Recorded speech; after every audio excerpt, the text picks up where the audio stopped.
Right, we should be live now. Hey guys, we are live with Unspooled, episode 13. Myself, Moji 3D, Steve, Layer by Layer, and tonight we are joined by Danny, NeoKoi Prince, Toolchanger aficionado, HueForge Ninja, TPU HueForge master now, right? You've been doing a I lot don't there. know about I don't know about master. I definitely have more gray hair now. I'll say that. That's So, just real quick before, a lot of people that are in chat are probably going to be familiar with you, but just give everybody a quick rundown of who you are and what you do. so my name is Danny. I do a lot of HueForge work. I do tutorials, walkthroughs, everything over on my YouTube channel. I also do a lot of short form content as far as like TikTok, Instagram, YouTube Shorts on just anything and everything 3D printing related. So yeah, that's about where what I do in the community. Great. Well, it's good to have you with us. It's we kind of Steve and I talked about bringing you on, and because I know obviously you're kind of known for the hue forging. You've been really known over the last few months on that awesome tool changer you built, and so what do you want to start with, Steve? Do you want to start with HueForge or Tool Changer, or Danny? What do you want to talk about? Let's get Danny's story Yeah. real quick. He's good at it. Yeah. Tell us how you got into 3D printing. Yeah. All right, and then we'll baby step through the process. Where did I start? Okay, so back in my day, I was working. I had a project car, and that was involved in an accident. And I had put 2 years into that car. And at that point, when I was in an accident, that car was totaled. And I had the option of buying the car back and bringing it back to where it was. But considering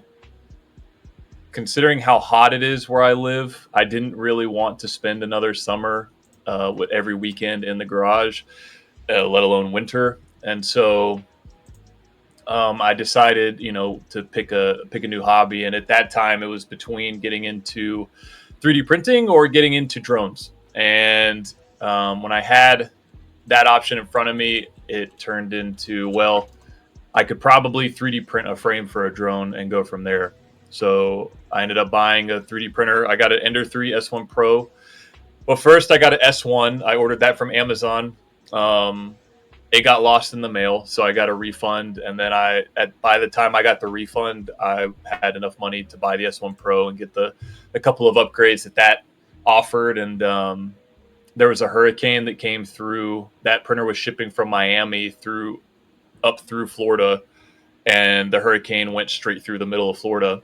And during that time, the printer was in the middle of Florida when it was shipping to me. So that one also got lost. And I told Amazon, I was like, I still want a replacement. So they sent me a replacement. And then one day, one of them showed up. And then the next day, the second one showed up. So I ended up getting two 3D printers to start out with. And yeah, then it all kind of went downhill from there. That's oh man, you was spoiled. Kicking the door with two 3D printers, yeah, that's a good look. Yeah. Compared to like most people who get one and they're like, oh, this is too slow. I need a second one to kind of like speed things up. Yeah, what's that saying? The fastest printer is more printers. Yes, it's true, 100%. Right? Like you can have so you can have Bamboo Labs, you can have Centauri Carbons, you can have the fastest printers, but if you have 4 of them, you're still going to get stuff done quicker. So yeah. Well, and at that time, that was still Marlin. They came out with the Sonic Pad probably 6 months after, so they integrated that Clipper pad, and that was the Marlin days were not fun. No, it was compiling cool, compiling firmware was if you just wanted to make a simple change, having to compile the Marlin firmware was just not a good time. Why do you need to change it? I don't. Well, why would you change it? It works because fine out of the box. No. We're tinkerers and modders, and we always have to mess with something. But I was talking with a group of people the other day about it, and I only have one.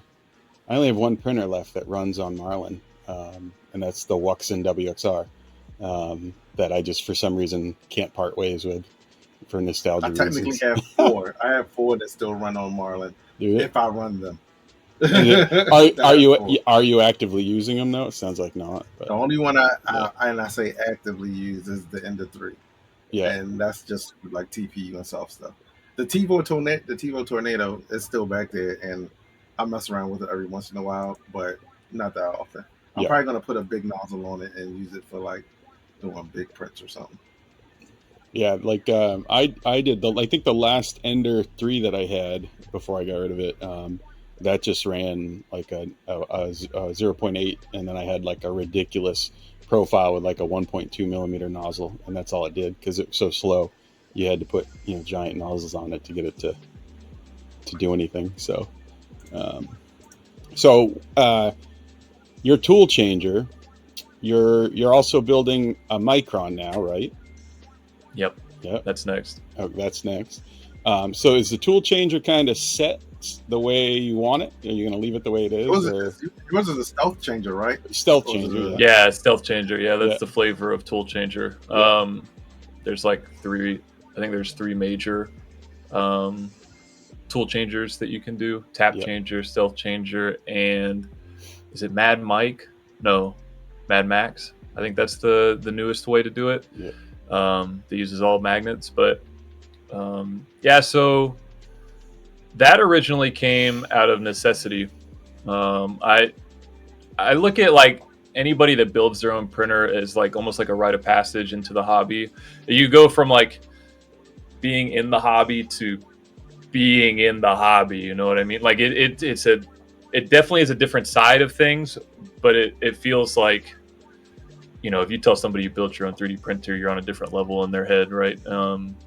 And it was also, at the time, I was printing a lot of TPU HueForges, and babysitting a 3D printer for HueForges really stinks. It's time consuming, and you have to sit around and wait for your printer to print for 3 hours or 4 hours, depending. And so it's like there's got to be a better way. And our buddy Traxman had always shown us his stealth changer.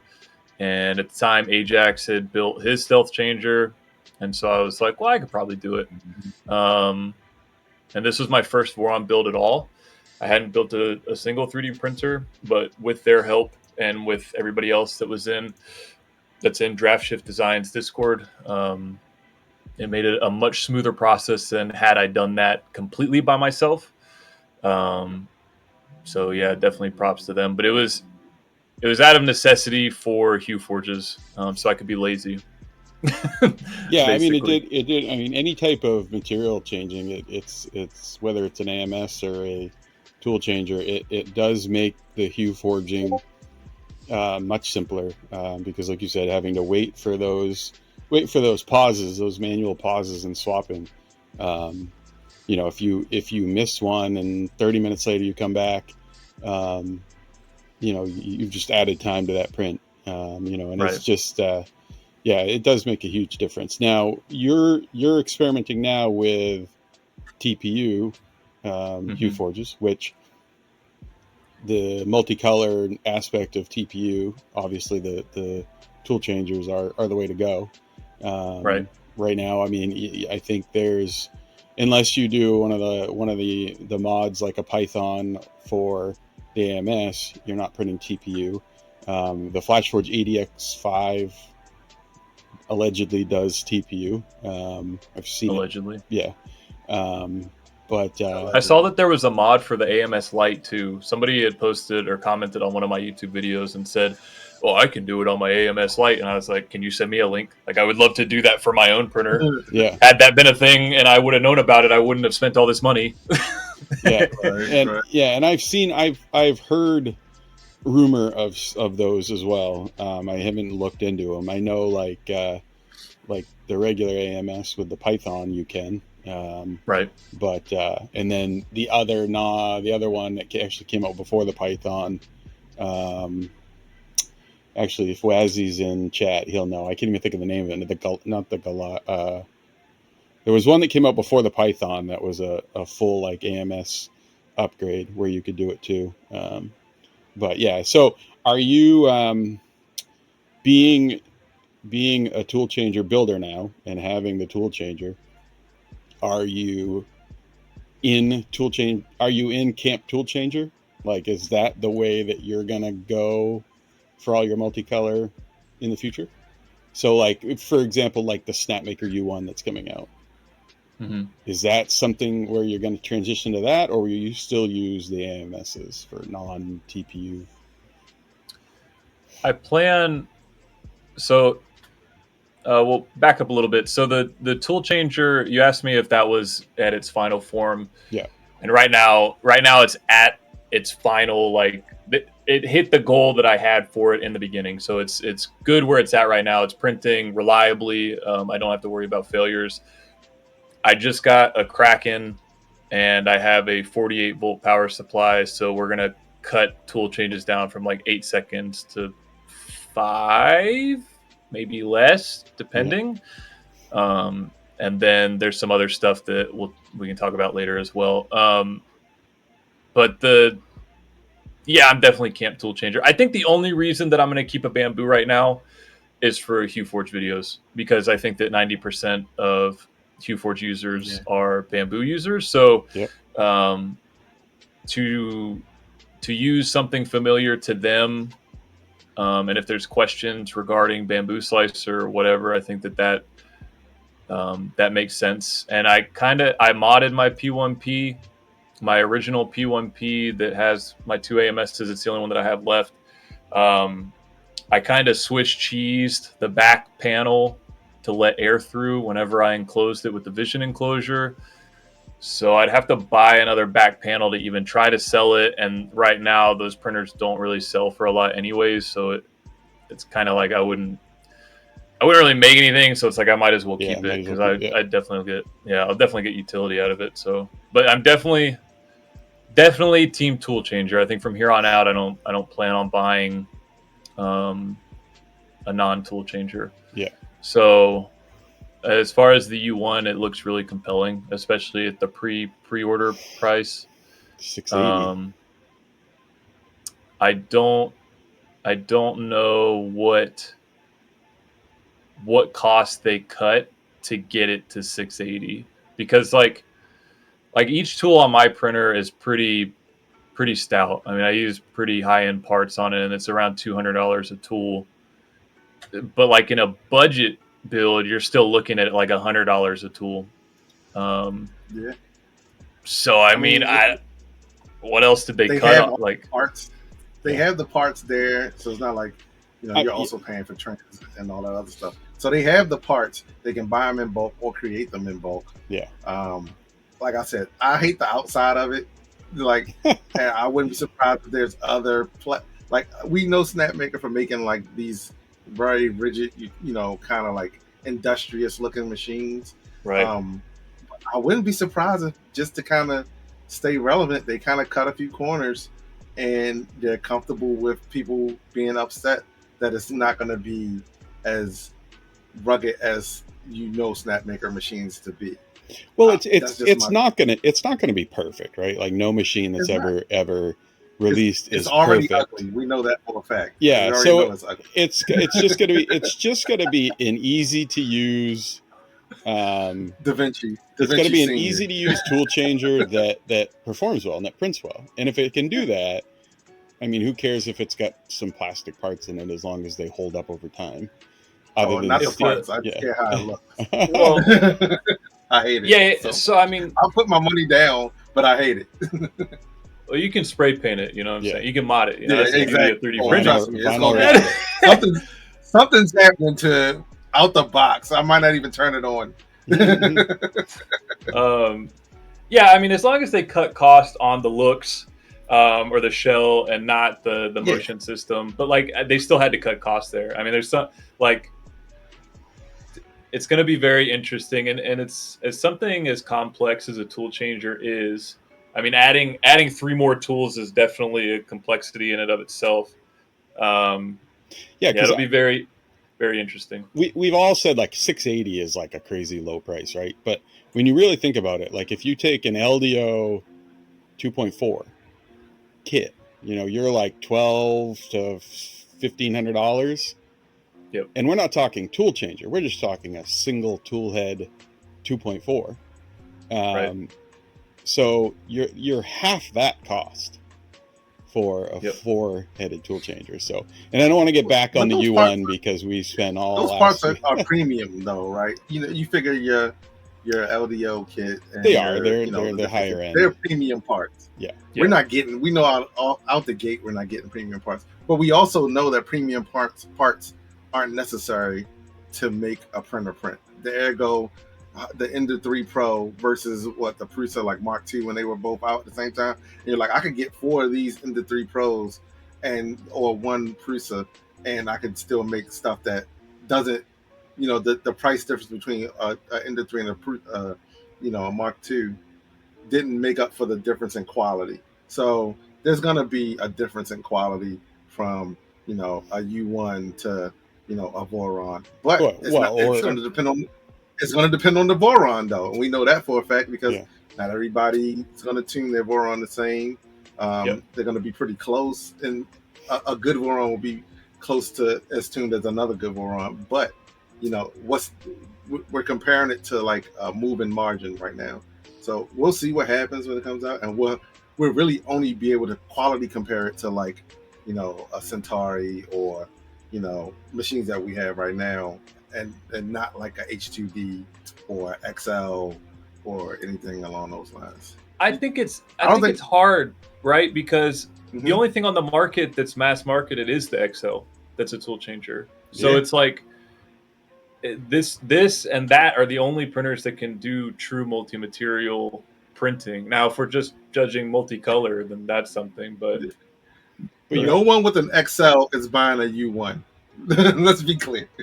Well, you might find. I don't know. I don't think so, man. You might find that some people buy 2 U1s. I know at least 3 people with XLs that have talked about buying a U1. I'm just saying. Yeah. Are you serious? Yeah, I have also. I also know a handful of. They spent money on an XL and they're willing to buy a U1. That's just mind blowing. We just talked about it. You double the speed by buying another printer. Yeah, the fastest. I got you. Yeah. But what I'm saying is, I feel like people who pay for an XL, it's like having a Porsche and then going and buying like a Volkswagen Scirocco or something like that.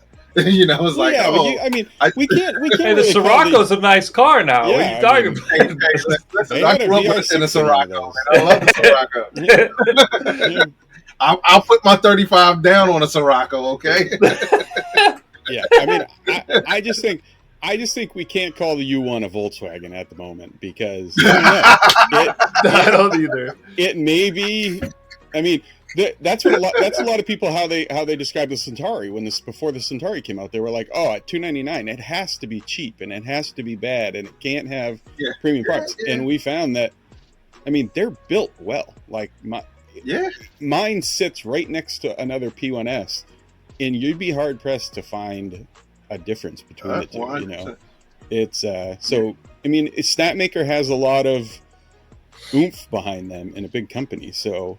Maybe they have premium, tool heads in that, and they're just able to produce them like we said, the Bondek Index, right?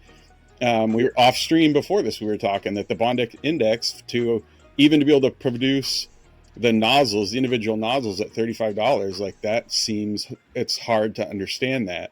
But if you have the manufacturing chops behind you, you can probably produce a premium part for lower cost. So I honestly don't think that the U1 would be the price that it is without the Centauri coming in so low in the game. I think the Centauri, just like Bamboo changed, 3D print. I think them making a quality machine at such a low price changed the landscape a little bit. Yeah, I think it forces manufacturers to think harder about their price or come out with a competitive machine that is economical, because what Yeah. you can't. Well, and then like we've got the Creality, the K2 Pro coming out, which is like a lower cost flagship machine, $1,000 instead of 1,500 for a K2 Plus. Yes, it's smaller, but you still get the CFS. So, Yeah. I think, I mean, I'm just excited to see what comes out next. So we have the Wonder Maker too, the ZR Ultra, which is the 4 tool head, their version of the U1. We'll see how that comes out, but that too is also right around the 600, right? 600. Did they already drop a price for that? I thought someone said it was like 650. I think it might be. They have to be. Yeah. They have to be. Like they have no choice. Like and so it is interesting. It's a good time. It's good for us as the consumers of these things, as long as they make quality stuff. And I don't think that they're willing to not make quality stuff, because I feel like Toolchangers aren't necessarily something that an entry-level person would even think of getting, unless someone like one of us said, hey, you should get this machine. Most of them are still probably going to go Bamboo or Creality, because that's what comes up in searches. And so I feel like this really is a machine for people that are in the 3D printing. Both of these machines, as well as the 85X. I feel like that's also a machine for people that are really into 3D printing, because we know what we're kind of like getting into. We know that it's a new landscape, and we're willing to take that dive and know that we got to work with these machines, potentially work with these machines, because they may not be super user friendly out the gate. We may get lucky and they may be wonderful machines out the gate, but we don't know that just yet. Hey, I'm down for the race to the bottom on Toolchangers. I'm just saying, I'm down to be in that era. Like, sure. I mean, so when I did Meet the Polymaker with Polymaker, Joel had asked me what's one of the things you want to see for like 2025, 2026, and one of my things was I want to see a sub $1,000 tool changer that you could just buy, don't have to build. And then literally right after that, it was like the Wonder Maker started getting the Kickstarter talk, and it's just it's cool, and it's going to be cool to see more come out with it, or if one of the big 3, if like Creality or Bamboo or Elegoo or even Anycubic now with multicolor, if one of them comes out with it, that, because they've got to be thinking about it, it's got to be in the pipeline. I can't imagine it's not, but I think that I've always said that whoever can come out with a printer that tackles waste, reliability, and cost wins the market. And right now, if the U1 can prove that it's reliable, I think that that they're ahead for the next year. I think that they take off. Oh yeah, definitely. And at least for the first half, 6 months until somebody else comes out with it, but or something similar, because they will. If the U1 is a huge success, there will be 1 or 2 copies of it within 6 months. Maybe not being shipped to your door, but it'll be out there as a Kickstarter or a pre-order or something. Especially if I'm sure they're all working on it now. Yeah, I'm sure they're all working on it. Yeah, especially if the Wonder Maker is also good. Because they're a new kid on the block that is going to be. They could be huge a year from now if that goes off. If that takes off, because honestly, they probably have the most to lose. Because they're new, and if they don't hit the ground, kind of like running in a sense, like with a decent machine, I think it'll be pretty bad for them. Because especially with the U1 out, it's just gonna be like you said, it's gonna be a bit of a race, and people are gonna go one way or another. People are gonna definitely lean more towards Snapmaker because they have history. But they have a questionable history. It's not a great history. I would put you at 70-30 with Snapmaker, right? Like, because they've used really horrible slicers in the past, and their products were one of the first all-in-one devices that weren't really good at any of those one things. Don't get me wrong, they were very premium, but they were slow, and the slicers weren't great. So it's like they also have a lot to prove, but they do have the reputation. So I think more people definitely trust them than Wonder Baker. But yeah, because I mean, I was an early J1S owner, so when Snapmaker came out with the J1S, I got that really early on, and it wasn't perfect. Their Luban slicer isn't bad. It is much better now than it was when it first came out. And on their machines, it works really good today. But the J1S wasn't good at it did have some issues in the firmware with lining the tool, the two nozzles up. They did figure it out. And I was a big fan of the J1S. It's actually one of the machines that I've gotten rid of that I kind of regret getting rid of. And I have experience with the Artisan. A lot of the schools in my area, they have Artisans, right? You get laser engraving, CNC all in one. So they're pretty popular in schools. And they work, they're not, the lasers aren't super powerful, but they're good for schools. The CNCs also aren't crazy powerful, but it kind of does the job. And then the printers, they work, but they're slow. So the printer side of it.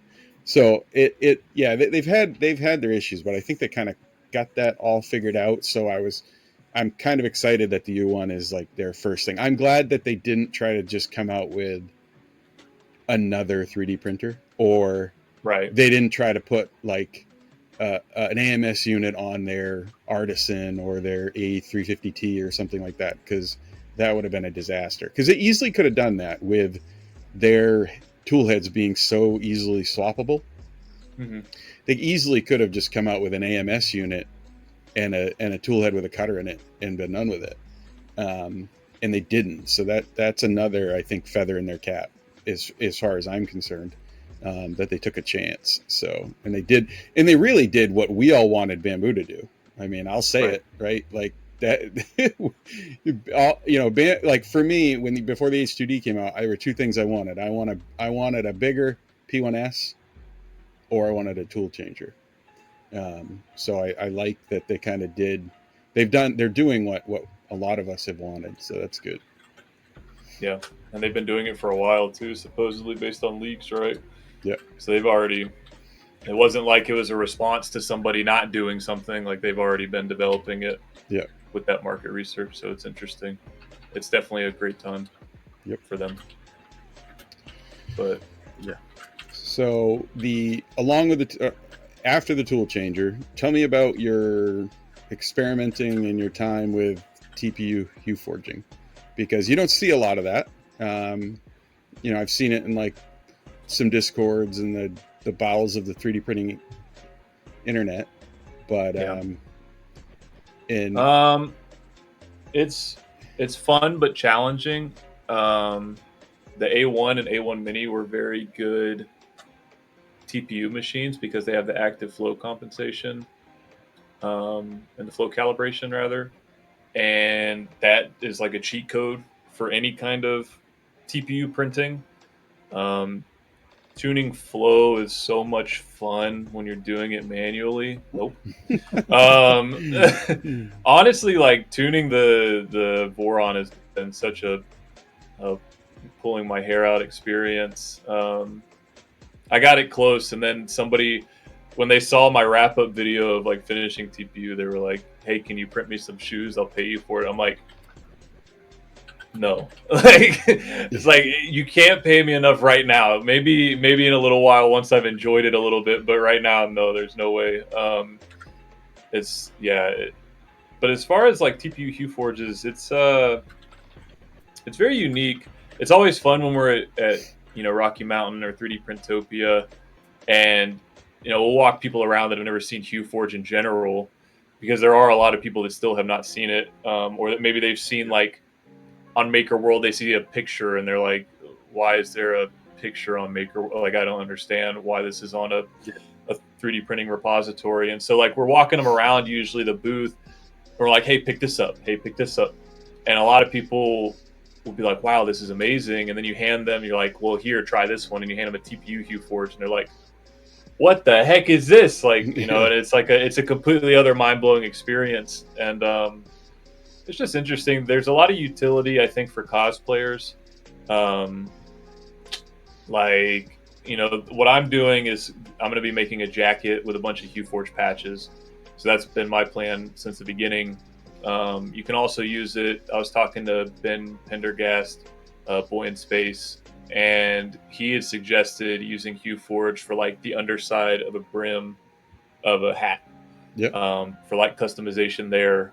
And then, cosplayers to wrap it around for like armor or something along those lines. Like there's so many things that can be done that just haven't been explored yet because the medium, it's one of the reasons I started making content on it was so that I wanted to make tutorials so it was easier. The barrier to entry for HueForge is a lot easier for new people coming in so that they could use the tools in new and exciting ways. To see people like really exploring HueForge is way more fun. Like there's quite a few projects that have been done that are like would never have thought to even try that.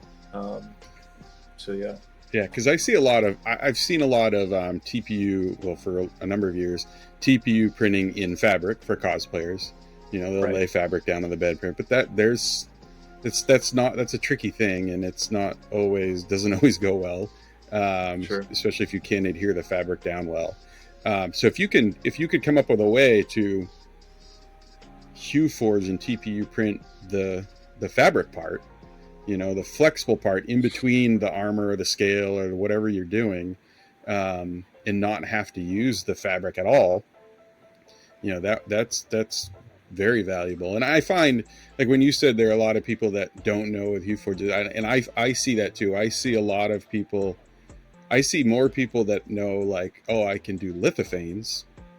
And then I'm like, oh, you do lithophanes? Like, I see people in my area locally that are selling them at a fair, like a craft fair, and I'll say, oh, you lithophanes.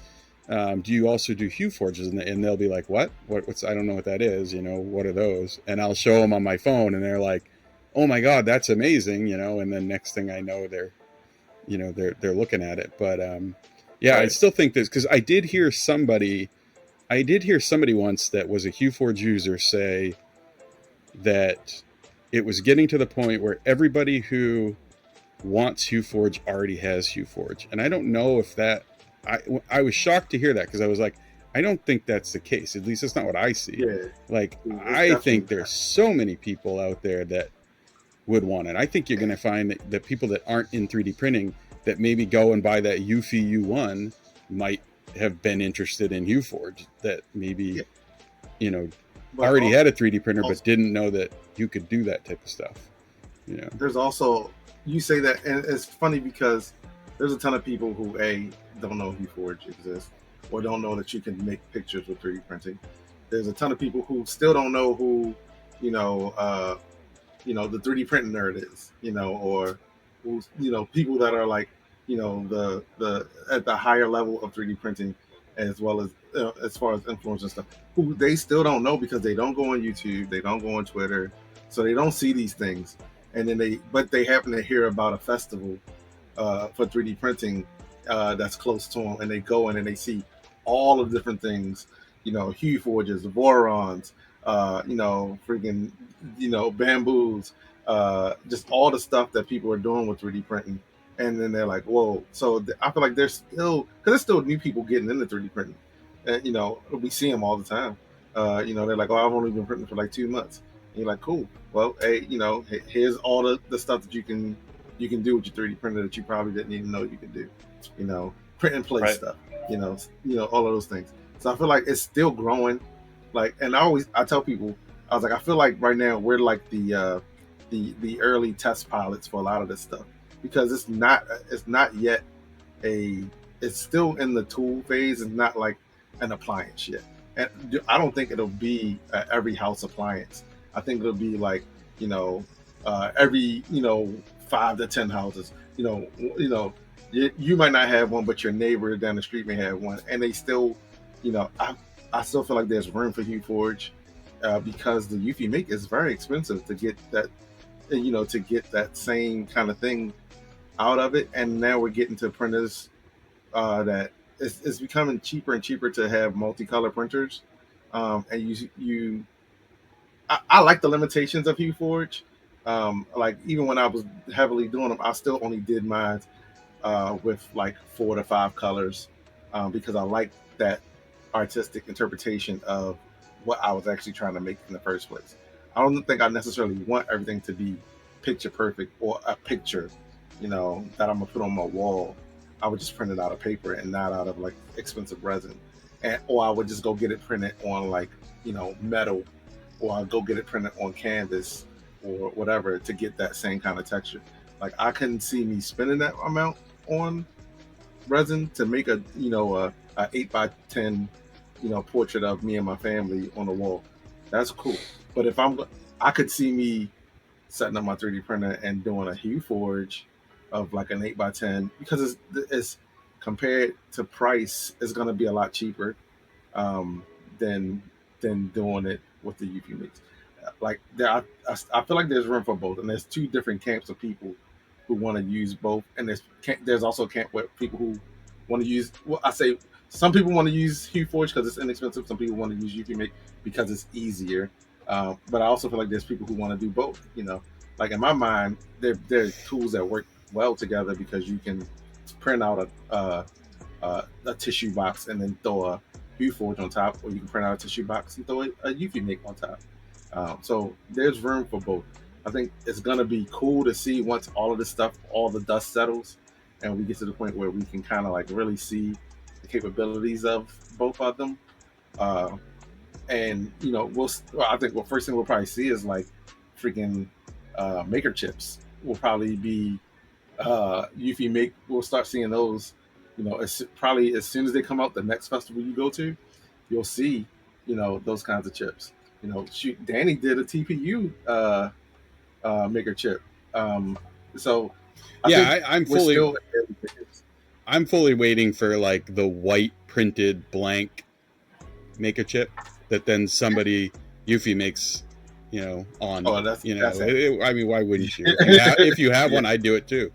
Yeah, 100%. But I think what I find with HueForge is that I got a couple people that I know personally that bought it, that were interested in it, and I didn't really tell them a whole lot about it. They got it and then they just went. They're pretty seasoned 3D printers, and they came back to me in Discord and they're like, I can't get this thing to work, and I'm like, well, what? And they're like the picture. The image never looks like the picture. And I'm like, you've got to stop thinking that it's going to look exactly like the photo, because if that's what you're looking for, just print the photo, Like, I'm like, the HueForge is supposed to look like it, but it's not going to be identical. And if you're trying to make it look identical, because I'll go down that route too, is that I'm not an everyday HueForger, so when I do go back to it, I'll get frustrated because I can't quite get it to where I want it to be. So if you're going into it trying to make it look exactly like the picture, you're going to get really frustrated quickly. So that's usually the first thing I say to them is like, that view your photograph as like a Van Gogh painting, right? Like this is what you want it to look like, but it's not going to be identical, and that's okay. So you can get there. You just got to have a lot of AMSs. Yeah, I mean, if you can have 16 colors, you can get it closer. The more colors you add to it, but the problem is and that's, I have a beginner video over on YouTube that I need to redo now that we're in 0.9. But the first thing that I say is like, when you're first starting out, don't look at it as an imagery creator, because it's not. Especially when you're first starting out, right? And it's more for artistic interpretation. And a lot of people have come back to me and said that like when I said that, they started looking at it differently and started enjoying the process of doing it more, because it is frustrating when you're first starting out. And even back when I made that video, I don't think that color match was even a mode in HueForge yet. And back then it was nearly impossible to recreate an image one-to-one. So now with color match, like we were saying, you can totally do it. Like it's totally doable to recreate an image. Some are easier than others, but yeah, you're just going to be using. I think the most that I've used is 19 colors in one HueForge. Phew. Um, I and think mine's 8. I think I used 8 in one, and that was the most I used. Phew. it's you know, you don't have to. That's Yeah, yeah. I could have made a lot more compromises, but it was like I would have proved that you could do 1-to-1, and I just picked a really colorful image to do it. And it's yeah, it's challenging, especially when you're first starting out, because like people don't realize that you're not necessarily using the color. Like if I see a blue in the image or I see a teal in the image, like I'm not going to necessarily use a teal filament. I can use like a blue and a green if there's a green in the image or blue as well in the image, and then I can mix those together. Or if there's purple, I can use, you know, red and blue and mix it like paints. And so it's something that a lot of people don't realize how filaments blend in general. So it's kind of hard to get 1-to-1 results when you don't even understand what you're doing yet. But I think it's like anything. It's like Blender. I try to explain it like that. It's like Blender when you're first starting your donut tutorials. If you've ever done that, it's the most complicated thing you've ever tried. I mean, just like any new software, like you're just like, I don't know what this button does. I don't know what this function does. I just know that I have a cool idea in my head and I want it, but you don't know how to get there. So yeah, again, that's why Steve was really good at doing tutorials for people like me who had been doing it since the beginning, and people like Adam or Ajax, and just like the commercial users in the beginning, like very good at like update videos on what was coming out. But he had lost sight, being the developer, of what it was like to be a beginner coming into it and the complications that you face. Yeah. And so that was when I had volunteered as like, hey, if you need somebody to do beginner tutorials, like I understand the complicated side and I remember what it was like, so I can take that over. And since then, that's kind of what I've become, known for on YouTube, especially TikTok as well. That's what a lot of that community knows me as. If anybody ever has HueForge questions, they tag me or send them my way, and that's kind of where it's been. But yeah, it's complicated. If you make it complicated, it can be easy. Yep. Yeah. I mean, I one of the other things is I say, along with not focusing on making it one to one, the HueForge to the image. The other one is, I would find that people would just drag any old, like a red, they just take a red out of that's already in HueForge and just drag it in, and it wasn't the red they had. And I would tell them to get, the first thing you want to do is, if you have 10 colors, get those 10 colors into HueForge with the correct TD values, because if you just drag any old red, blues, greens, whatever colors you're using, and then you grab something off the shelf that isn't that, it's gonna look way different than what it does on the screen. I think I always say, like, I think if you buy HueForge, it should come with a TD1, because that like the TD1 or the new TD1S now, like that to me, when that came out, it got me, because I was an initial commercial HueForge, right? Like I bought it when it came out, and I did the whole like Polymaker thing. And when like mine's around here somewhere, but they when that came out, that I had a lull of not doing HueForge, because I got the putting the filament in was the worst part for me. I hate, and Steve knows, and he's really good at it. I'm not. I hate filament inventory at everything, every level of filament inventory. I do not like. So when the TD1 came out, that for me was like that was a life-changing HueForge moment, because that, to be able to just plug that in, slide a filament in, and move on, like that made all the difference. So like if I'm recommending HueForge to someone, I'm also recommending the TD1. Like I'm saying, if you buy HueForge, you also have to buy the TD1. Like it's non-negotiable.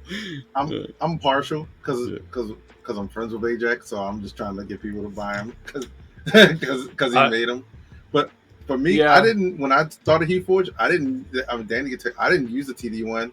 I just kind of like figured out a, Me a neither. method of like basically uh, kind of like I would do test prints. I would do like these tiny, super tiny test prints, and now I would use that to go back and tweak the colors that I had, and then you like as long as you like look at the how that color appears in your HueForge, you can go back and dial in your settings because it'll change your HueForge when you change your Preview. TDs. It'll change to match what you have on the small preview.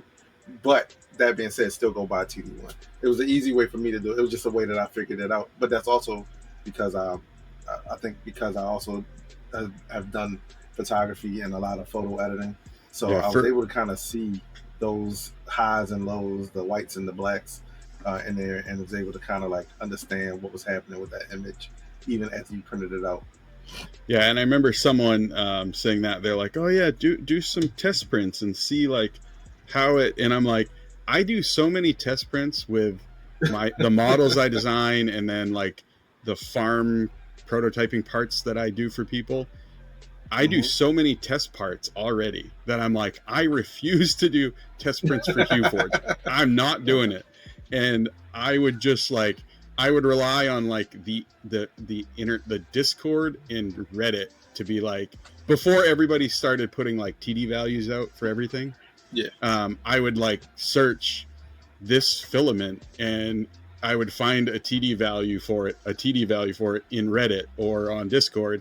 And I would say, I hope that's right, and I would put that in. You're praying that it's the correct one. Yeah, yeah, for real. It was that was a bad time. Those are bad times. Oh yeah. And based off my experience early, they probably were more wrong. They were probably wrong more often than they were right, because sometimes you would just do, or like someone would have like a loaf, and I'd be like, wait a minute, that's black matte. There's no way that's correct. Like, yeah. Well, yeah. I mean. It's funny. So it's funny that you say that you recommend TD1S for everybody that buys HueForge. Steve's like, I only do because my boy Ajax. Yeah. I found it. Oh, that one's pretty. I like that one. Yeah. I won that on Pizla's stream. Yeah. I don't recommend it to everybody. It's funny because I have an affiliate link, so I'm most invested here. Yeah. But like, it's. If you don't have more than 20 spools, it's not worth it. Really, like for me, honestly, I don't even recommend it if you don't have more than 50. Like, and you're pushing it at 50. I'd say 40. Probably 40 is the good number because not everybody's like it's me or you guys that has however many spools are behind me, right? Like, they need that instantaneous thing, but. It's a significant investment. Like a TD1S is not cheap by any means, and don't get me wrong. Like I love it. It's definitely a quality of life tool. But when you only have 10 to 20 spools at the house, you can do the seashell test completely free, and you're just spending time with your printers, and like that's whatever. They're like 30 to 45 minutes. It's like a benchy. So like. And if you're a Polymaker user, right? Doesn't Polymaker now have the TD values on like all of their stuff, or pretty much all of them? I don't know if Bamboo does, but I don't know. I think do they? I think I don't know. I think stopped. they were supposed to start adding it. Yeah. Did they stop? Well, I know that when they first released the Translucent series, they were a little off. But like, okay, so this is not like a Polymaker issue. This is like a in general like making filament issue. Is that especially when you're not.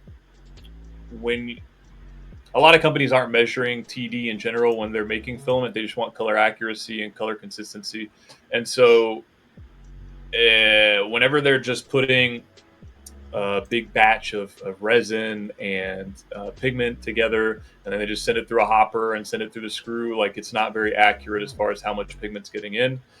And so you don't know if you're getting the front of the line or the back of the line or somewhere in the middle where there's a lot of pigment or a little bit of pigment. So there needs to be like plus or minus some amount of TD. Like no spool is going to be the same. That's why we recommend measuring every single spool. Even if you get a Sunlu gray on a Monday and then the following Monday you get another spool that same Sunlu gray, like they're probably going to have different TD values. It's just like the nature of the beast. Yeah, so it looks like this one here. Like I know on the Panchroma, the new Panchroma, there it's very, very tiny. That's not going to focus. It's right there.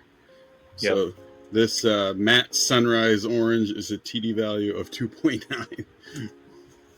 That's low. Yeah, but yeah, it's. I remember my buddy Alva had a spool of Sunlu Meta Gray that was at like a 6 TD, and it was a dark gray, and that was back in the early days, and like a 6 TD in gray is like not common at all. And so when I ordered the same spool from Amazon, mine got to me as a 1 TD, which is basically opaque. And then I was like, well, he orders his from AliExpress. Maybe if I order from AliExpress, it'll be the same. Ordered it from Ali, and it was like a 3. So like the TD values are all over the place with certain companies that, again, they're just worried about color consistency. And even some companies, like I know King Rune is one of them that like you could buy a red on out of one batch and then a red out of another batch, and those reds even look a little bit different whenever you print them together, which is super unfortunate whenever you're trying to do a print farm setup. But yeah, TD is very interesting. I mean, when I was starting HueForge, we didn't have the TD1. They were still probably 2 months after I started. They were trying to perfect the best way to measure TD. There was at that time these like, I never printed them, but Additive Atom loves like and swears by them. They were like a white background, and then you printed different step heights, and that's how you measured TD off of them. I never used them, so I don't know. And then there's, I want to say the Philoscope is what they called it, something like that, where you printed a test swatch and then held it up to the light and like looked through it like a telescope. I don't know. They had it at 3D Printopia in 2023, I think. They had those on the table there. Yeah, okay. I remember the stepped one where every like layer it would print, you would see how it changed. I remember that one. Yeah. And so probably 2 months after I started, Ajax and Steve were working on the step test that used the light box, which had the LED strip, had a Cobb LED strip in it, and those step tests were 0 to 4 TD, and then you would have like spacers that were 4 millimeters tall, and you would have to stack them on top of this. Like, it was just like very complicated. It was fun because for 2 weeks they kept iterating on this design, and I would print out the test versions of it, and then the next day they'd be like, "Oh yeah, that's obsolete," or "Oh, we messed something up, so don't worry about it." And so for that time, it was hilarious to be a part of it. And during that era, we were up until like probably 3 or 4 a.m. most nights. Like we were just BSing. That was where me and Ajax and Adam and Steve became really good friends, along with other people that would hop in.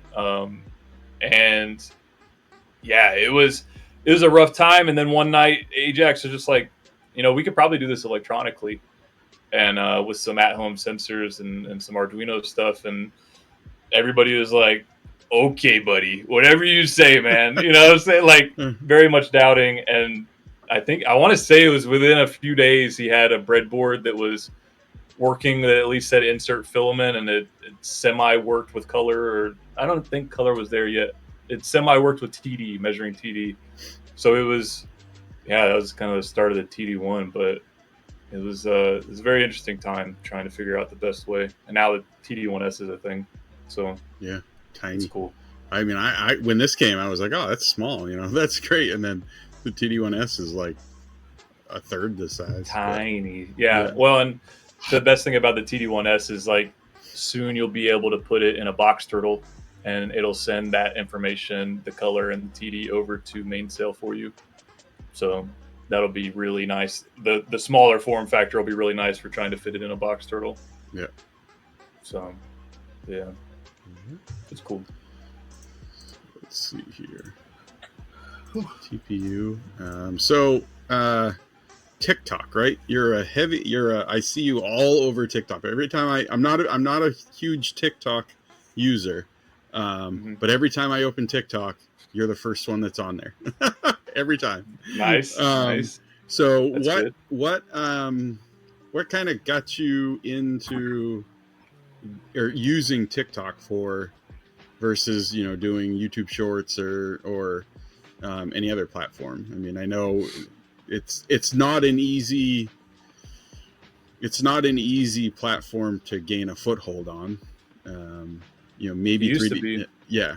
It used to be. Okay, so every hobby that I've ever had, I've documented in some way with videos since I was 12 years old. So like, there's still videos of me and my cousins skateboarding when we were, preteens. And then moving into, I played Magic the Gathering. I have videos of that playing online. And then moving forward into the project car, I had a whole TikTok on the project car. And then I took a break from all social media for 2 years, came back into 3D printing. And at that time, it was like, okay, so I know that I want to document it. And at that time, I was also trying to sell prints. So that was free marketing, free advertisement. And the landscape had changed within that 2 years so much, because in the beginning, when I was doing the car TikTok, you could throw a set, like, there were no ads, there was no TikTok shop. It was all very organic, and just like, if you made a funny video, you were probably blowing up. If you made a cool video, you were probably blowing up. Like, it was a very different landscape back then versus now, which is, it's very competitive, and especially with the 3D printing. There are just a lot of 3D printers out there. A lot of people that are posting videos or time lapses from their printers and stuff like that. But yeah, I got into it mainly to document and to sell prints, and then just got more comfortable in front of a camera. And everybody will tell you, once you start doing social media, you need to be in front of the camera so that people have a recognizable and relatable face. They know it's you immediately as soon as they start watching that video, because people have a short attention span. It's like, the rule of thumb now is you have 1.5 seconds to hook somebody. So, that's not a lot of time. So you you hope that, they see your face, that, okay, we'll stay and watch. But yeah, and then it just, at the beginning of this year, I talked to Chuck, what's his last name? Hellebuck. Hellebuck. Thank Yeah. you. I talked to him at 3D Printopia last year, and I asked him what his big break was back in the day, because it seems like everybody that's ever done social media in some way, shape, or form has that one turning point where it starts to make sense, and they're like, this is what I'm doing. And so I talked to him. I got to talk to him for about 20, 30 minutes. And he just told me that Ender 3 tutorials were his bread and butter. And that's where he started, and that's how he kind of got into the motion of it. And so I really took that to heart and started taking the content thing a little bit more seriously at the beginning of the year. And I set a goal for 10,000 followers and subscribers across TikTok, Instagram, and YouTube. So having that goal really helped push me and keep me motivated to keep going. I've recently hit 11,000 on TikTok, and I just hit 6,000 on both YouTube and Instagram. So we're still chugging along. We were at like 1,000 at the beginning of the year, so it's been quite a year of growth. And when I was doing it, that people will tell you to post every day. You'll get burned out so quickly, no matter what you're doing, if you're not built that way. So I found my limits were like every third day, and I gave myself that as a goal. Like, as long as I'm posting something every third day, it can be more frequently, but as long as I'm doing every third day and consistently doing it, then there shouldn't be a problem. And it's been working out for me. As far as recently, and why I'm probably all over your TikTok, is because I've been posting just about every day, because the Self Changer makes its own content. It's pretty easy to make a video on the Toolchanger because nobody else has one, and people want to see it. So it's been fun. Yeah. Nice. Yep. So festivals. We got what? 2 more festivals left? Well, technically only 1 this year. 3D Printopia. 3D Printopia. Are you coming to 3D Printopia this year, or where are people gonna be able to see you? I gotta keep my spot at these festivals as the tallest guy there. Okay, I can't let Nick from Polymaker take that from me. You know what I'm saying? Yeah, Nick, or who's the other one? Someone else is that tall, right? Oh, I mean, Steve at HueForge. Yeah, I mean, he's no slouch either. So between the 3 of you guys, yeah. So you gotta I'll get like a ringer in there. Somebody on some stilts or something. honestly. But yeah, I'll be there working HueForge. What are y'all doing? Because I know y'all are going. I'm from. We got a booth. Yeah. We have an Unspooled booth, so that'll be fun. Man, booth. That's gonna be a good time. We balling. We balling. Yeah, it'll be fun. It's gonna be fun because we're also aside from also having an Unspooled booth, we are still volunteering too. So in between that, we are gonna try to help out as much as we can, same as we did last year. Yep. So we're also going to do. It's going to be like a volunteer table. So if volunteers are coming, because it's hard for volunteers at these events, I think sometimes to have a presence because they're running around and doing stuff. So we've also said like, hey, if you got something that's tabletop size that you want to bring and show off, you can keep it at our table or that's cool. Stuff like that's that. Really cool. just for people. Community wise, and anybody we've said like in our Unspooled Discord, if anybody in there has anything, if they're coming and you guys want to display something, we can't obviously do a 9 foot tall robot, but if it's tabletop, we could rotate them in and out. But yeah, that's cool. That's really cool to have that too. I mean, like you said, for volunteers, it's just another benefit for them as well, being able to show their stuff off. Yeah, it was one of the things we noticed volunteering last year was that, like, people that volunteer really didn't, if they wanted to bring something, like Corey, you had something that was a geek tech. My Fallout themed printer. Yeah, I left. Luckily they had been like, yeah, bring it down. You can put it at our table. So that's what I did. So just something, kind of like that. If somebody's coming in, if you're nice enough to volunteer, even if it's an hour of your time on on Saturday and or Sunday, then we should try to make you as comfortable as possible. So for sure. So it should be fun. We're also going to try to maybe get some interviews in while we're there, and talk to some people. Maybe go around and see some stuff. So it should be fun. Yeah, I mean, we're trying to keep from the numbers, it seems like it's going to be a heck of a turnout. And the vendors, the amount of vendors that are there this year is going to be. Snapmaker's going to be there. Yeah, they are. Snapmaker's going to be there, and I guarantee there's going to be a U1. So. Oh yeah, the Kickstarter will start by then. Yeah, they're going to definitely have one. Yeah, so that'll be cool. There's quite a few. I think Ibos was going. There's quite a few that weren't there last year that are going this year. So it's gonna be neat. It's gonna be a lot of fun. It should be. Excited. It should be.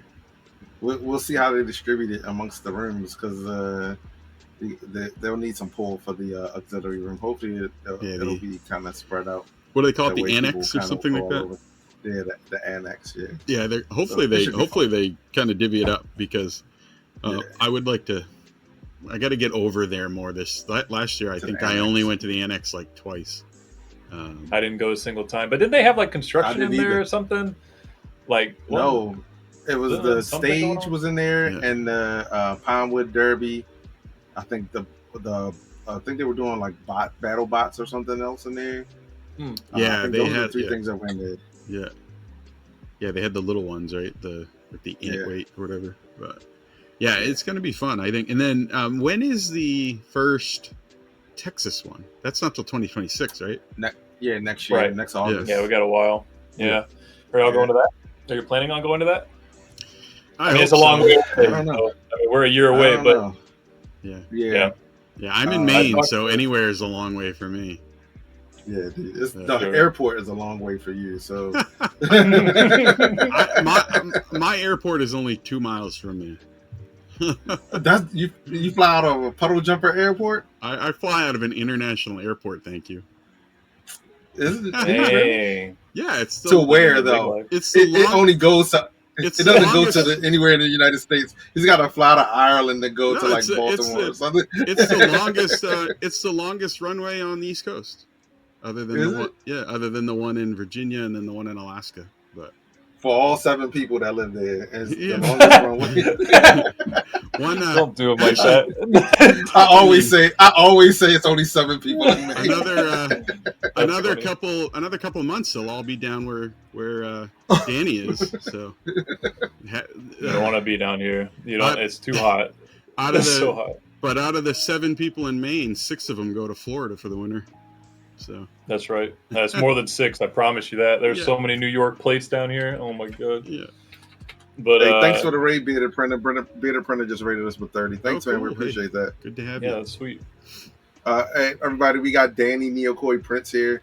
We've been talking to him about his Stealth Changer, TikTok, and HueForge. So, yeah. Welcome in. What were you? Hopefully, so Bearded Printer must have been doing CAD work. Yeah. More floppy models. His, do you guys see his giant pen there? Like the massive pen that he thing did? looks crazy. Yeah, that was I cool. don't think I've seen it. Yeah, that was. And it writes, dude. It's about the size of your arm. Well, it's about the size of a regular person's arm. Yeah. Not one of your arms. Your arm is like the size of a 4-year-old. This is probably like a regular a 2-year-old. yeah. Yeah, dude, it's insane though. You should check it out. It's freaking, and it looks good too. Yeah, It's I like the floppy Polymaker. So I got to print one of those, but nice. Not quite the length. But, That's funny. Yeah, not quite. And it writes, and you can write with it as well. Yeah, and it's clicky. Well, clicky. Yeah. I guess you'd have to do it like that. Like. Yeah, I definitely got to check this out. That sounds cool. Yeah, it's pretty cool. I need one. I need a regular size pencil for my room. Yeah, he needs a regular size. With Danny with pens look like Shaq with a water bottle. Like honestly, dude. Yeah, like. Here's the thing. I'm like 6 foot or whatever, and the first time I seen Danny, like we've been talking for like over a year. First time I saw him was at 3 Printopia. And I hugged this dude. And my head is like right where the Sublime. Like I'm like, dude, you are insanely. Yeah, it was like at the Sublime, like right in that area. He's like at my waist. Goodness gracious, he's like at his waist. I was like, dude, that's insane. But you don't pick that up because it's a video and you're usually shooting down, which also kind of makes you look a little bit shorter as well. So yeah, the camera he's using right now is mounted on the ceiling. Yeah. So it's mounted on the ceiling. It's actually mounted next door, and he's just shooting it through his window. That's right. That's right. Perspective. Yeah, I don't. It's hard to get a feel for it because my spools go all the way to the ceiling.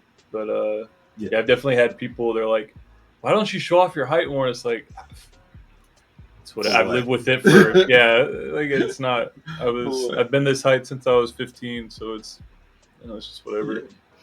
But So how many rolls of filament you got now, Danny? How many you got back there? Because I remember when it wasn't that many. Yeah, I remember. Dude, I went through my camera roll, dude, and it was like weird to see this room when I first moved in here, and I was like, oh my god, I had 1 rack of printers and like not even the filament racks up yet. Dude, that room. I remember the Discord. The Discord calls when you were building it. Yeah. Yeah. When you commandeered your living room at the other place, and it was like a rack here and a rack here, and like and now it's like full on museum. Well, and that's I was in a 1-bedroom apartment, and my girlfriend had moved in, and like it was only I want to say 600 square foot. So I had the dining room as my like computer desk, and my 1 3D printer when I first moved in. And then, things progressed. And as you get into HueForge, you just slowly grow a collection of millions of spools of filament. You want every color of the rainbow plus every TD that you can get. So, I started it.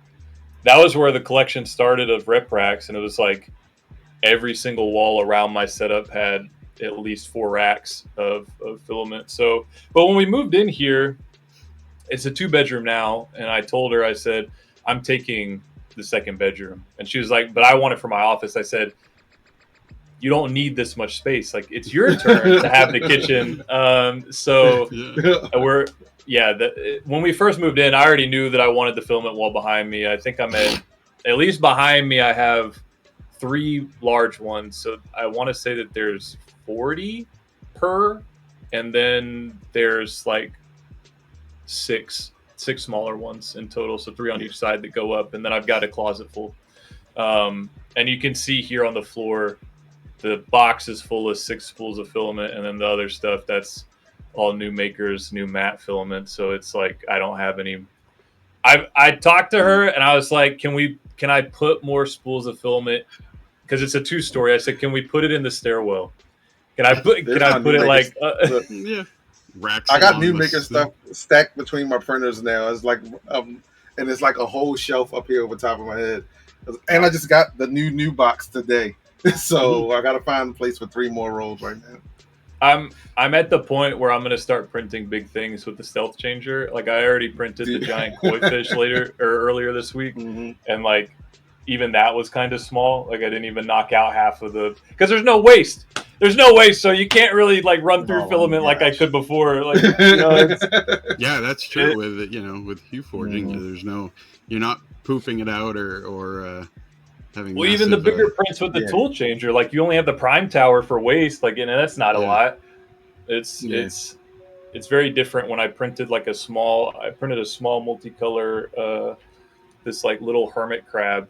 And the amount of waste that came from just this on my P1S with 3 colors is like, I was like, I'm never printing with this ever again. Like I'm not doing this AMS stuff ever again. Like this here, this was like something like 550 color changes because of the little like, all these little screws. So this here, I probably could have printed another one of these with the amount of waste that you have from the poops in the prime tower. So yeah, multicolor is Toolchangers, man. No more poops. Yeah, I'm telling you, man. I'm there. I'm a believer. I'm not going backwards. Getting rid of the regular stuff. Unless somebody wants to send me something, then that's a little different. But I'm not buying anything anymore. I'm not buying any more of the regular AMS style printers. Peekaboo said you have a nice rack. I don't know what that means. There's actually a guy that asked me about my racks on TikTok this week, and I was going to go to Dollar Tree and get balloons, and make the bit and like turn around and be like, "That's kind of rude, isn't it?" Like I was. They'd probably get like 1 million likes on TikTok, man. I've saved the comment. I'm just waiting for the right moment. The same dude. It's probably the feet dude, wasn't it? It was the same guy, wasn't it? We don't talk about that guy. There's a reason my feet aren't in any videos. Talk about that. You gotta pay for that. Gotta pay for it. You gotta join his Patreon. Yeah, you gotta join my Patreon. $2. GTR Dad says, how tall is NeoKoi? Like 5'1", 5'2". These guys are just really short. Yeah. What's that? That's actual like Loyal Moses size, isn't it? Isn't he about give or take? Yeah. No, I'm 6'7", so I eat my vegetables. Yeah, Pico's saying bamboo poops so much. Yeah, I'm from Maine. I'd have to bring down like Cooper Flag just to have someone that's taller than Danny. I will say, even though I got the A1 and A1 Mini behind me, I probably don't print that much stuff where I'm getting a lot of poop from it or whatever. Like if it's something that I made, I try to make it where it's either multicolor, where it's like kind of like I can print it in pieces and then put it together, or I try to angle it so that it's the least amount of waste possible. Just because I don't even, and I use my waste to make the plates, and I still don't want any. and your waste is okay if you can keep your changes down to 2 colors per layer. Once you start getting to like 3 colors per layer or more, it's way too much. The only thing that I do it a lot with is the maker chips, and that it's so few layer changes that it doesn't really matter with those. Where the way it matters with something else. Yeah, plus you're filling up the plate, so the ratio of waste to. Yeah, and that's what you're doing. Like if you're printing this, you're better off printing 6 of these. Filling the bed. Like because then you're wasting less. But it's just it's when you're doing one. You're using more and wasting less. Yeah. You get the same amount of poop for 1 or 10. So if if you can print more. But Yeah, and like Bearded Printer just said, it's about the wasted time. It does. It's so Oh my like gosh, dude. it takes forever, especially like I've got the two AMSs on either side, and one Bowden tube is way longer than the other one. And like if I have the majority of the colors in that long one, man, we're tacking on an extra hour, if not two, Dude. just in so that time. this was PETG CF, and this took like an hour and 30 minutes on the Centauri. This was on the Anycubic Cobra 3 with the Ace Pro. And I'm gonna say wait, 7 hours. Yeah, it was actually 8:13 or something. I knew it. So, well, yeah, hold on. Yeah. The Ace Pro is very slow. It is very to be slow. honest. It's a very slow AMS. Yes, it was about. It would have been about 2 hours slower on the P1S with the AMS. That's surprising. So just this, you can barely see it because it's blown up, but it's literally a plate with like a print and place circle in the middle with a little towel coming out of the center. And it was an hour and 20 or hour and 40 for this by itself. But then as soon as I made this centerpiece black, it jumped to 5 hours, dude. Yeah. Jumped to 5 hours. So I'm like, this is just 2 colors, bro. I was like, no. Yeah, I was like, absolutely not. I was like, I'll redesign it first, like before I print it for 5 hours. This here, so this here I printed, and it's like a cable holder with magnets. Mm-hmm. But if I printed these all down 2 color, if I printed these separate together, 2 separate prints, but in the multicolor on one plate and the single color on one, I could get them done in like 41 minutes, both of them. If I added these to the same plate, it doubled the time. And this isn't even, and it's only because now you have filament changes from this to this.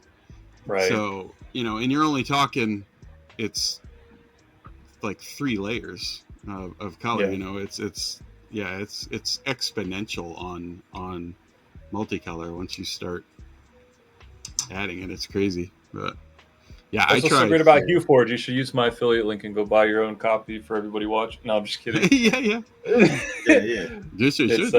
Go to Danny's stuff. If you're buying HueForge, use his affiliate code. Why not? Does it cost you anything?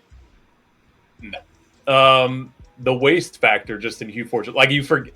As somebody that does HueForge almost primarily, like when I go to a traditional multicolor model, it's like I forget how bad it is because you're only doing the maybe 6 swaps in most HueForges. So like you got 6 poops versus 1,000. Yeah, it's crazy. I mean, I've done some multicolor things where I fill a box, like I fill a massive box of poop, dude, when and you it's did that like ice cream. The ice cream, man! I forgot about that. Did the ice cream, dude? There was so much waste, dude. And they told me not to. It was I don't have it up here. It's downstairs. But was that the one that had the sprinkles?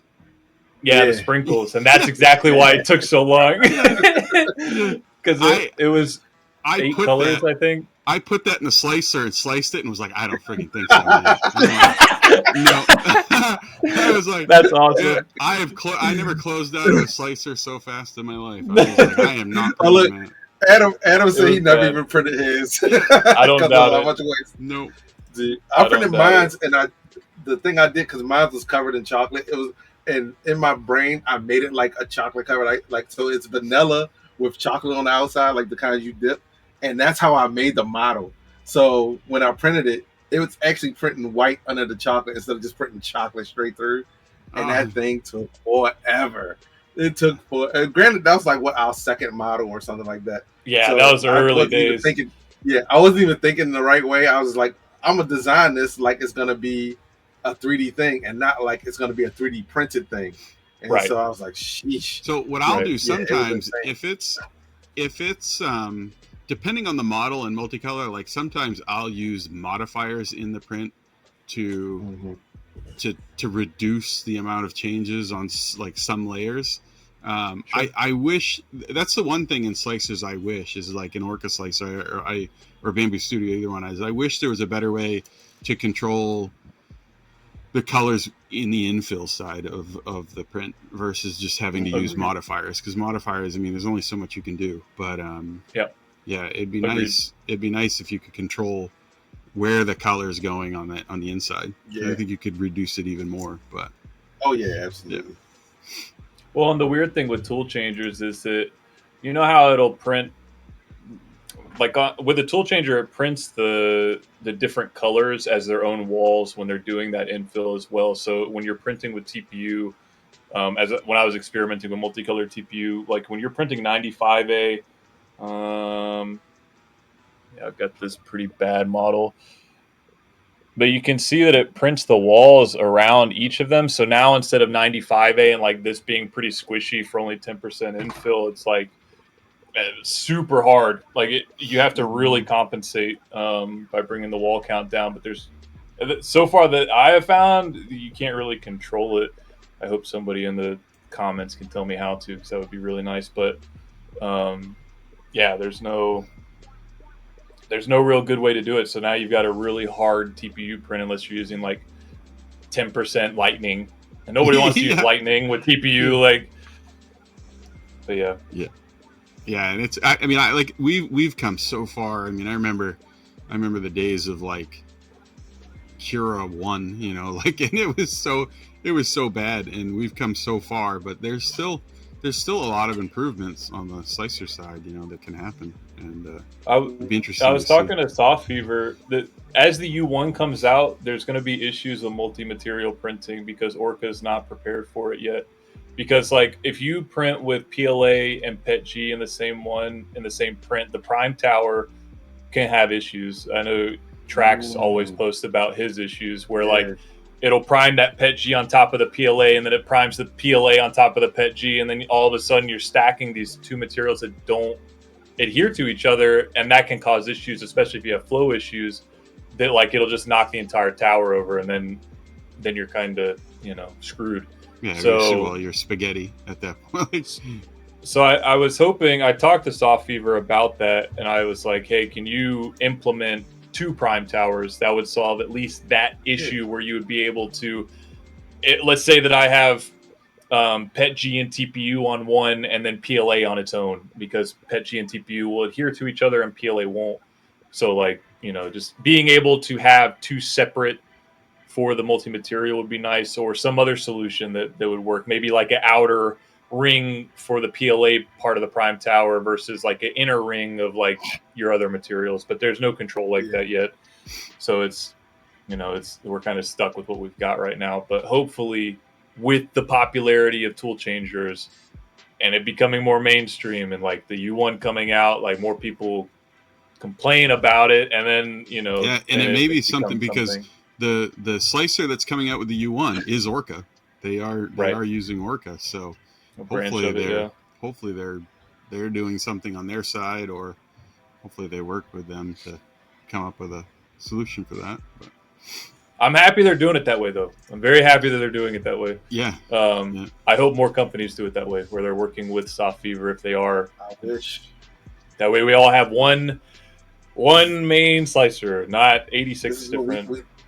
We talk about it all the time. Like, just make an open printer. You'll sell more of them. You'll sell more printers. Don't worry about like, oh well, they won't be in our ecosystem. Like, trust me, you'll sell a ton of printers compared to having it all boxed up. And like, that's the one I was just this morning I googled Clipper for the Centauri, and the Centauri is fine, but I just hate the dashboard. Their web interface is terrible. And I'm like, I need Maintail or something for this thing, just because there's stuff I want to be able to do that I don't want to have to turn around and like actually touch the machine. That's ridiculous. I just want to do it from my. I like Tech Cheaper's comment here saying open printers are a support nightmare, because that's true. It is. Especially with the new people coming into the hobby. That's true. With Bamboo breaking the hobby into people that tinker and people that just want to print, which is not a bad thing. True. I think that overall is a good thing. It's like cars, but You definitely got to pertain to the people that just want to Just print. add an advanced switch, just like they Well, do see, in the that's why Slicer. I was okay. A lot of people had problems with it, but I was okay with the K1s being Creality OS locked down, or flip the switch, have root access, and have full fluid or mainsail access. I like that. I love it. Like, I would like to Yes. see more companies do that, like developer mode, right? Like, if I have a Tesla, I can put my car into developer mode, or if I have an Android phone, I can change it into developer mode. Like, I would like to see more printers have, more companies have a lockdown supported, and then okay, I want more access, so. Yeah. Well, but the problem with doing that for a lot of these companies is that now we have proprietary tech going into these printers, and you can't really you can't open it up to the public, because then it exposes what's going on a deeper level. But to a degree, I'm sure that there is a way that you could be like, you have more access, like an advanced mode, but you don't have root access. So yeah, it would be nice to have the best of both worlds. And I'm sure that as time goes on, either we're going to go really towards the idiot proof side of it, or we're going to go towards that mix of both worlds. But yeah, Steve, you said earlier that 3D printers aren't going to be in every household. I look at it as like a drill press, or like a bandsaw. Like, somebody in the neighborhood has one, but not everybody's going to have one, like a blender or a microwave. I don't think, I've been doing this a really long time, and I don't think FDM is ever going to be an appliance. FDM, just by nature, is just too difficult. There's too many variables. Sure.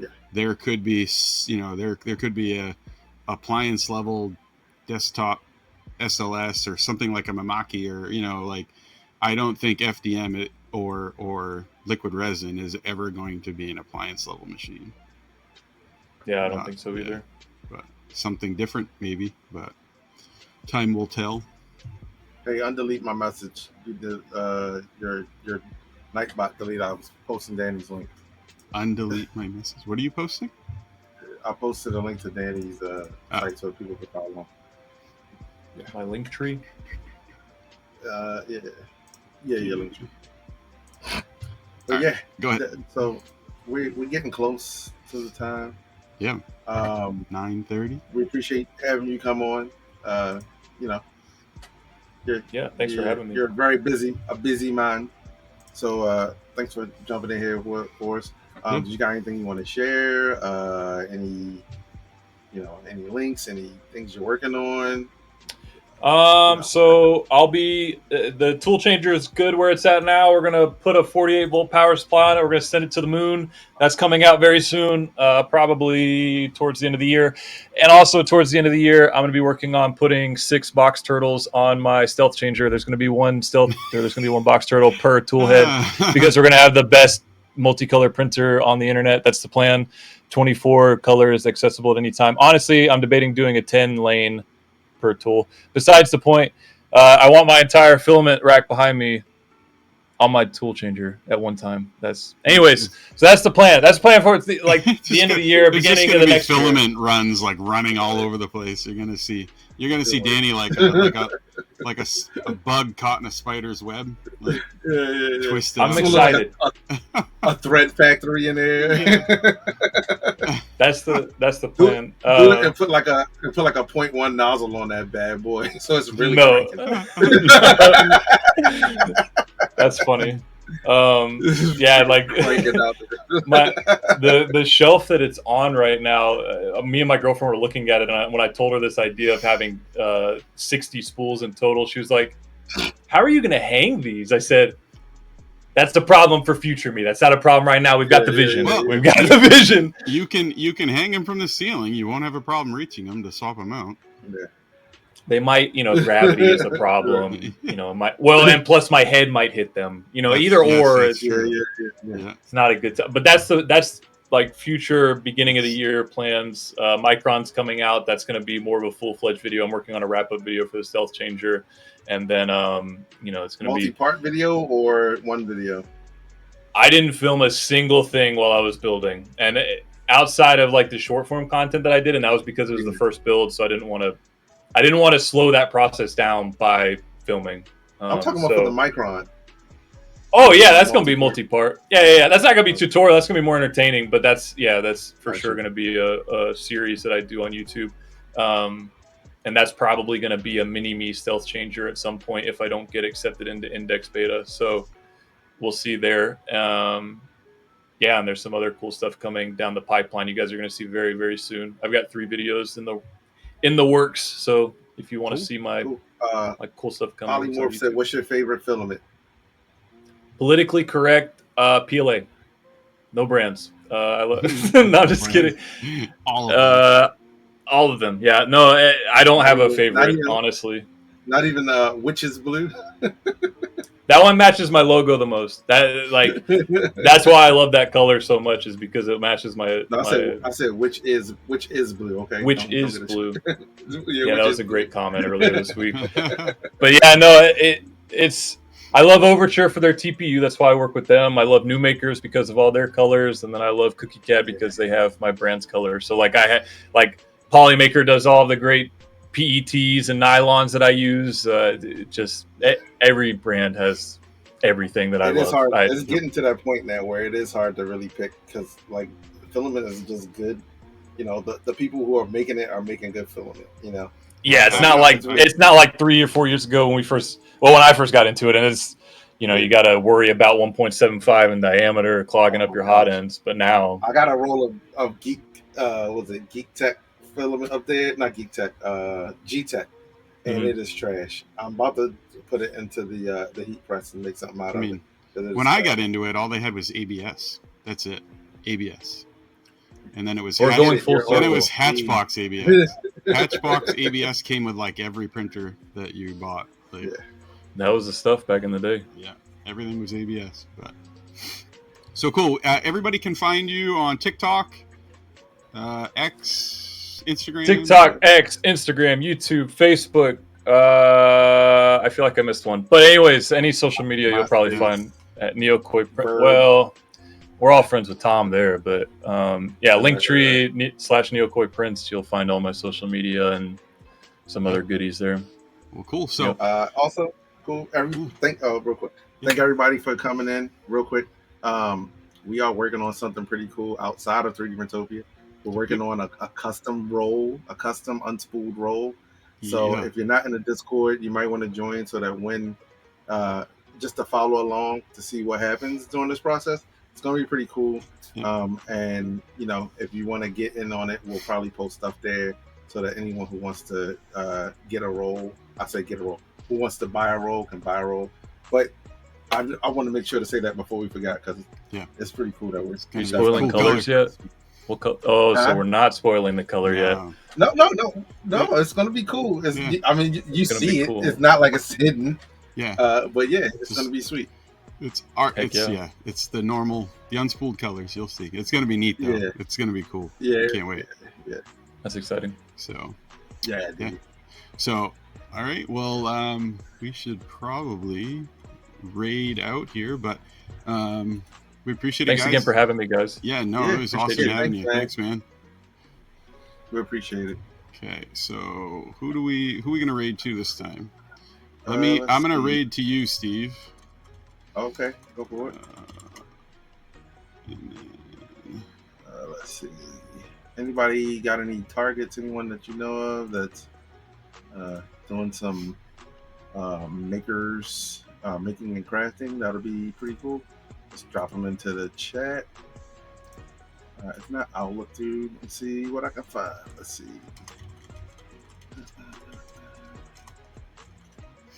Outside of that, anybody working on anything cool? Big Jano's on? Yeah, we haven't rated Big Jano in a while. We can rate Big Jano. Let me see. Oh yeah, he's on. So we're gonna rate Big Jano. Let's pick something to say. What are we gonna say when we get over there? He's already coming to 3D Printopia, so we can't plug that. Let's say where's your marble maze? Where's your marble maze? Yeah, where's your marble maze? That way he can make one. All right, guys. Cool. We'll see you there. We appreciate you guys as usual. We'll see you over there.